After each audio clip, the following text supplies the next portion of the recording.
বন্ধুরা, দেশের ব্লগ থেকে আমি স্বাগতা বলছি। আজকে বানাবো পাবদা মাছের ঝাল। এখানে পাবদা মাছ নুন হলুদ মাখিয়ে রেখে দিয়েছি। এখানে বড় চামচের 2 চামচের মতন সর্ষে পোস্ত দিয়ে বেটে নিয়েছি। আর এই জায়গায় কালো জিরে 1 চামচের মতন বেটে নিয়েছি। এখানে সর্ষের তেল গরম করতে দিয়ে দিয়েছি। চলুন দেখতে থাকুন কিভাবে মাছটা রান্না করি। তেল গরম হয়ে গেছে, এবার মাছগুলো দিয়ে দেবো ভাজার জন্য। এই যে মাছগুলো সব ভাজা হয়ে গেছে। এবার ওই মাছ ভাজার তেলের মধ্যে ফোড়নে একটু কালো জিরে দেব, অল্প একটু কালো জিরে দেবো, একটা কাঁচা লঙ্কা দেবো, টমেটো কুচি। এবার দেবো একটু নুন। নুনটাকে টমেটোর সাথে ভালো করে মিশিয়ে নেব।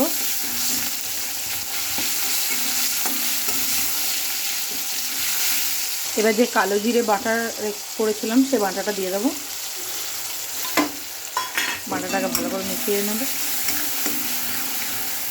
এবার দেব হলুদ। হলুদটাকে একটু ভালো করে মিশিয়ে নেব।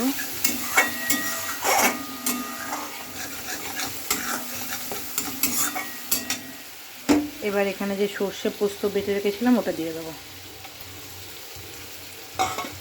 ভালো করে একটু মিশিয়ে নেব।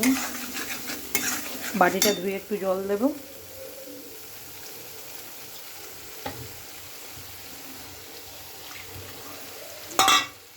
ভালো করে মিশিয়ে নিই। মশলা ভালো করে কষানো হয়ে গেছে, এবার দেব জল।